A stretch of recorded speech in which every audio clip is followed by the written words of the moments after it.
Hi everyone. This lesson covers Chapter 13, the job search.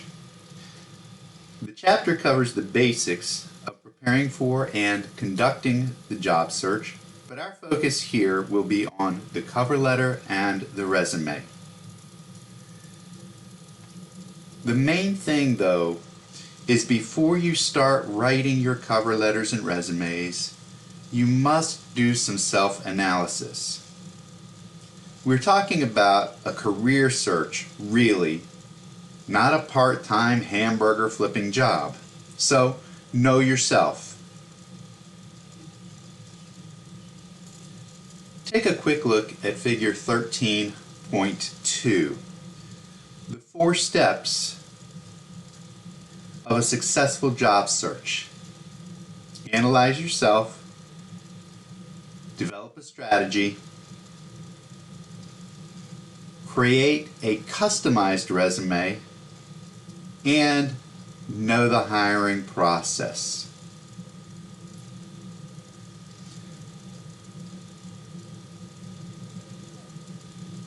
So, let's discuss some basic ideas. Understand this first. The cover letter and resume with the interview are a persuasive sales package selling you.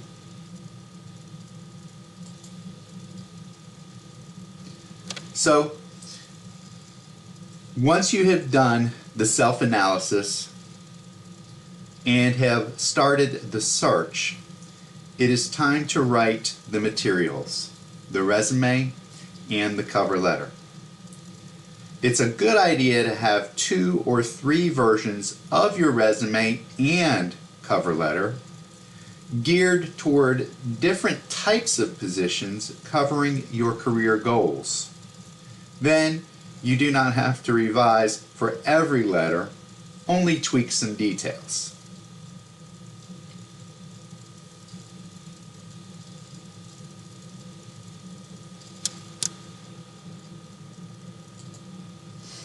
The purpose of the resume is to persuade the reader to offer you an interview, so keep Chapter 8 in mind.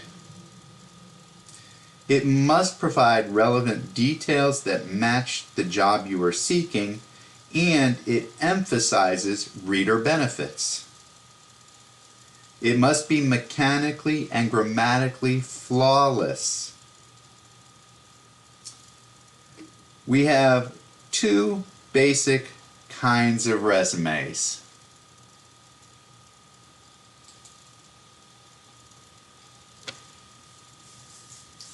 Chronological and functional.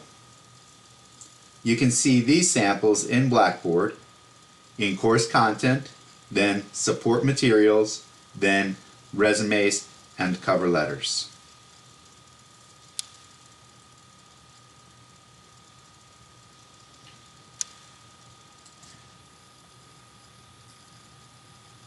Chronological resumes are designed primarily for people with extensive work history and who are seeking a new position within their same field of work. They start with a career objective or a profile summary. The objective is suited to people looking for entry-level jobs or who have limited experience. It identifies the type of position sought,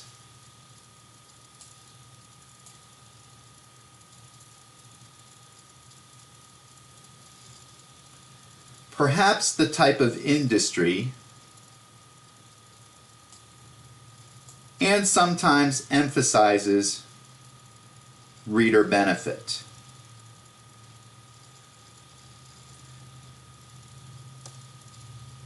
The profile summary is becoming more common for seasoned workers as it describes the job candidate's qualities, skills, and characteristics within only a few lines, but no specific examples. We'll look at an example shortly.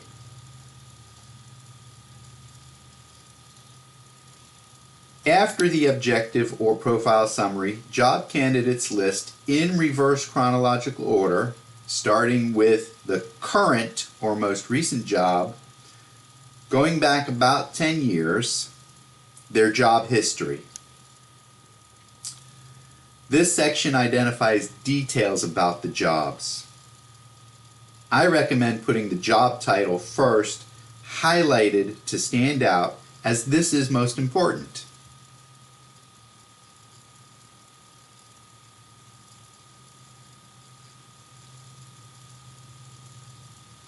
This example, while good, is flawed.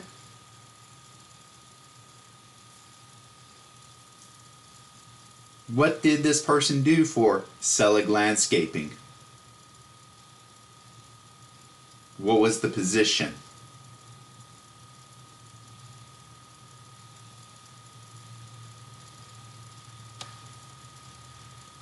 If you had no position title, that's something you'll have to figure out.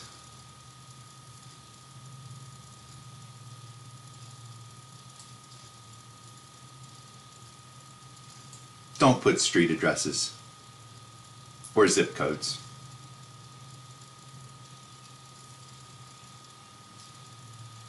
Highlight the company name, but make sure it stands out from the job title. The location.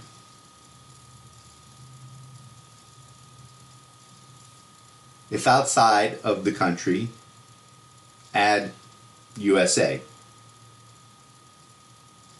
And then the dates of employment. Dates are important, but should not be the main focus.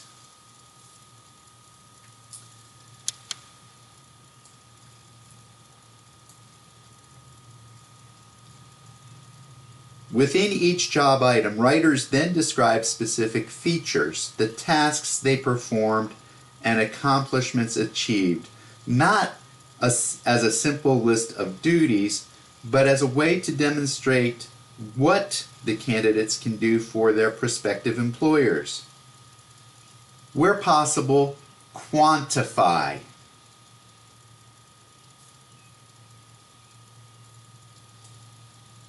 How many clients, for example?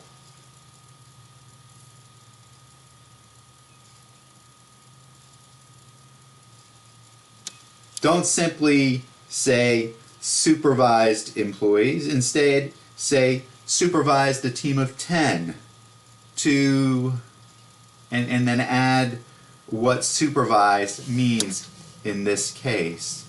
Do not use words or phrases such as duties included or responsible for. Emphasize and start with action and use the correct verb tense. If the job is in the past, past tense. You do not need to list every duty you perform or performed. Describe only those relevant to the position you seek. Otherwise, your resumes will be too long and wordy. 1 to 2 pages at most is the limit for print resumes. Education comes next, asterisk.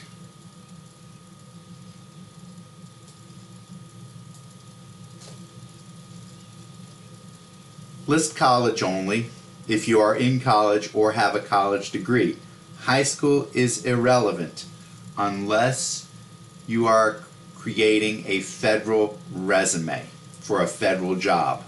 Then you're required to add a lot of extra worthless material.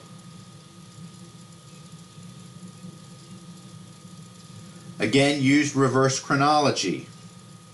Current or most recent degree first. Now, here's the asterisk.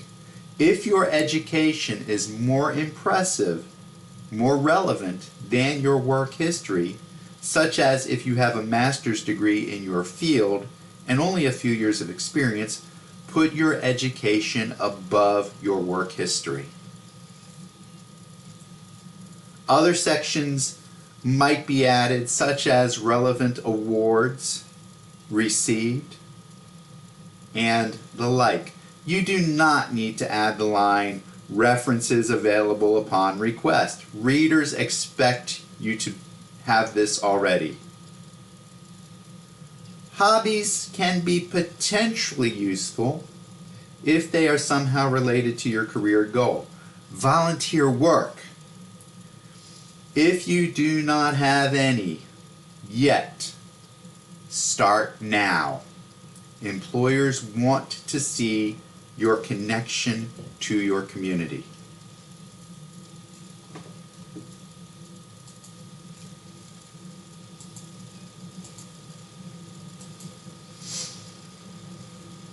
Functional resumes follow the same structure as chronological resumes, starting with a career objective or a profile summary.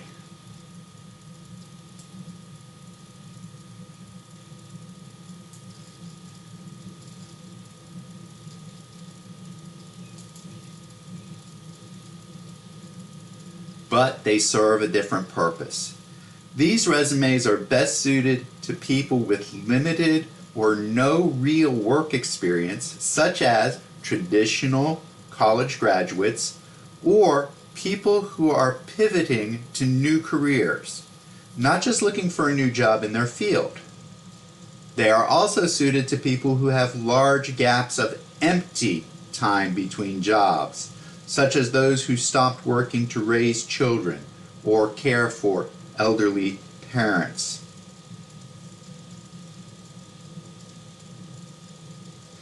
The key difference is that functional resumes emphasize functional skills. In this example, core competencies. These will come after the objective profile summary. Typically, job seekers will create skills categories such as technical skills, communication skills, administrative skills, and the like. Usually 3, maybe 4 categories. Within these sections, writers describe the skills they have gained from their various jobs and education.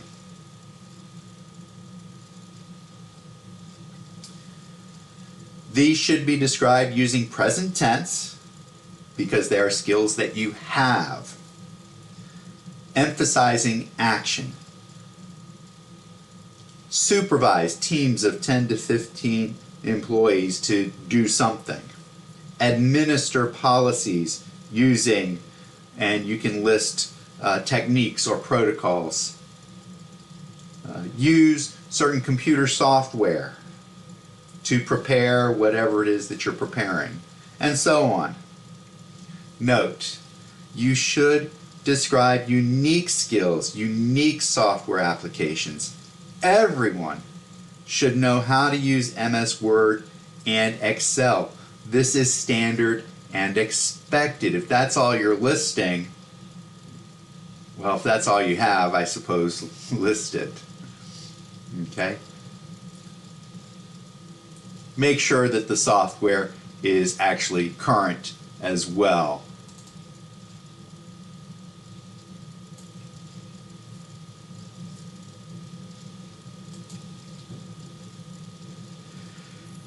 You still need a work history section, but here you would only list the job title,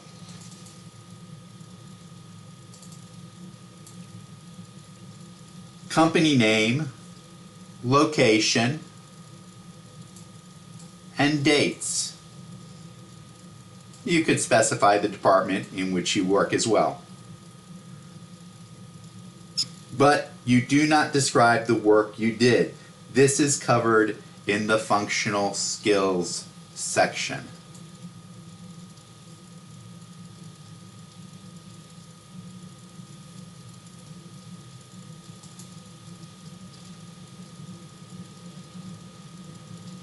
You might have something like related experience. It doesn't fit all the other categories or the work experience, but it could be relevant. You might add that. Then your education. Again, unless your education is more impressive, then list that above the work experience. And again, notice that it's in reverse chronological order.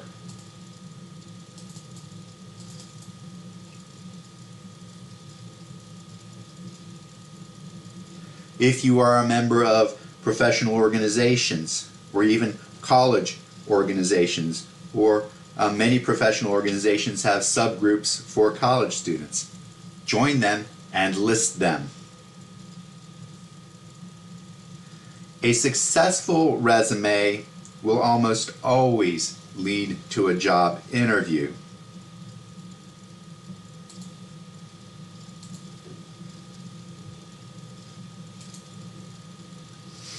Check out these resources linked in Blackboard with the Chapter 13 materials. Resume resources. Words to cut. 10 useless words. This goes beyond omitting duties included and responsible for. The only resume cheat sheet you'll ever need. These are some useful websites. Mistakes to avoid or how to fix them. Let's move this one up. Trends for 2020 and beyond. You can see what it looked like in 2019. So for example, this is what your resume should look like in 2020.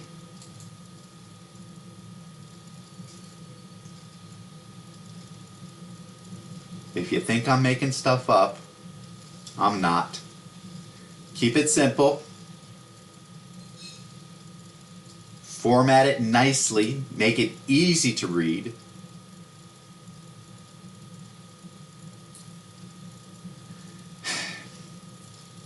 You'll be tempted, but skip the fancy graphics. As I mentioned, the trend is moving away from an objective to a summary, but sometimes the objective is more appropriate for people who don't have enough of a career to have a summary.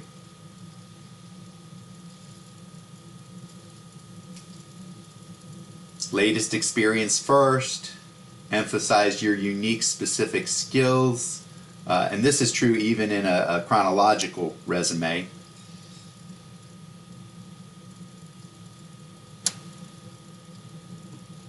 Use bullet points. Don't write in full paragraphs or blocks of text. Start with a strong action verb. Volunteer experience. Quantify where possible. Show the reader what you can do for them, not what you simply did. If you scroll down, it explains each of these points.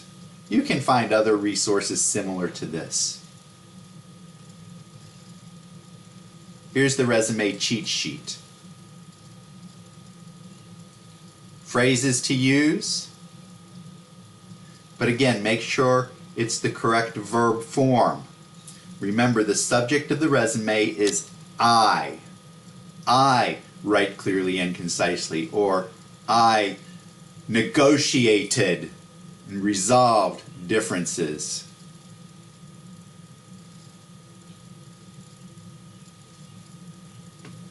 You'll see in other places, avoid the team language. Works well in teams. You're expected to work well in teams. And if you don't, you need to learn how. You don't have to tell them that you do. Show them the skills that you have. Here are the types of action words that you can use. Here are the words to avoid.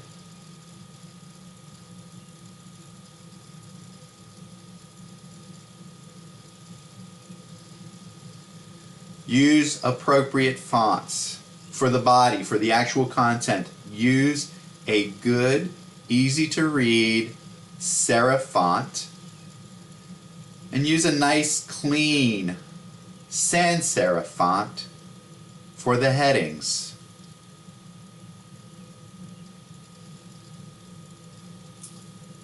And here's additional information. Okay. That's the resume. Let's talk about the cover letter now.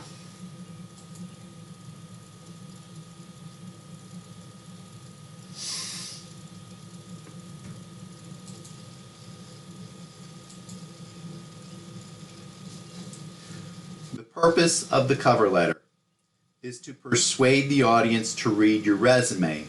So again, review Chapter 8 on persuasion. We have two types of cover letters, solicited and unsolicited. Solicited cover letters are written in response to a job posting.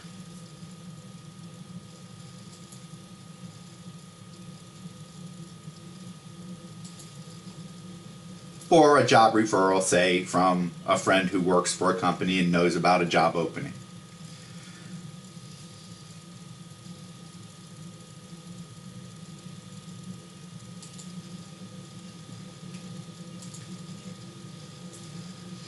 This type of letter follows the direct organizational strategy.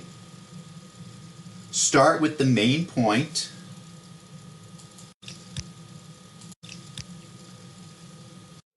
Announce your interest in the position.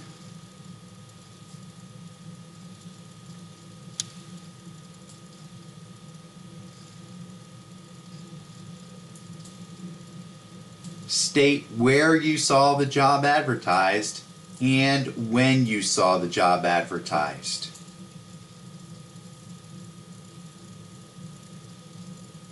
Use you view.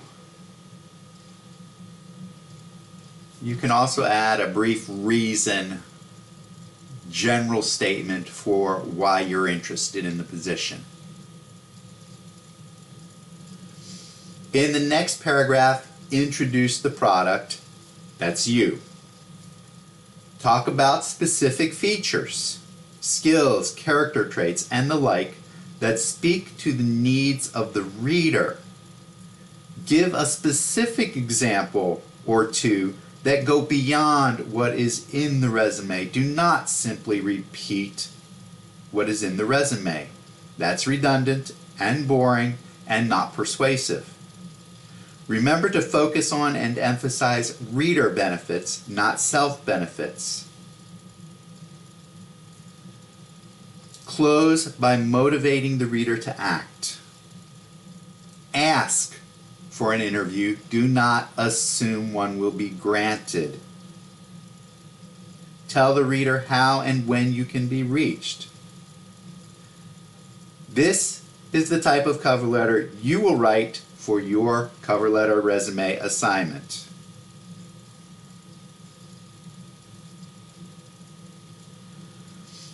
Unsolicited cover letters are used when a person is interested in working for a company, but the company does not have any jobs advertised. This type of letter requires an indirect organizational strategy, again as outlined in Chapter 8. Start with a brief paragraph to gain the reader's attention. Again, use you view. The rest of the message follows the AIDA strategy. Gain the reader's attention, introduce the product with features and details, create desire in the reader by emphasizing what you can do for the reader, give clear reader benefits, and then close by motivating the reader to act. Format, grammar, and mechanics must be flawless. A single error is enough to get the entire message, cover letter and resume, tossed in the shredder.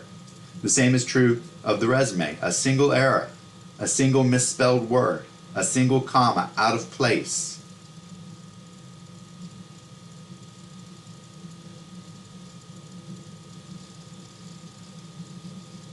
After you have written the cover letter, prepare the resume. Both should be tailored to the specific position. The cover letter opening should match the career objective or profile summary on the resume. Well, okay. Many people, including me, already have 2 or 3 versions of a resume and cover letter for different types of jobs. I have one for teaching jobs, one for editing, writing jobs, and I had one for office jobs. I don't think I will ever get an office job again. The key again is to tailor the resume to match the cover letter and the job ad. Be sure to view the sample cover letters and resumes in Blackboard. Go to Course Content, Support Materials, Resumes, and Cover Letters. Any questions?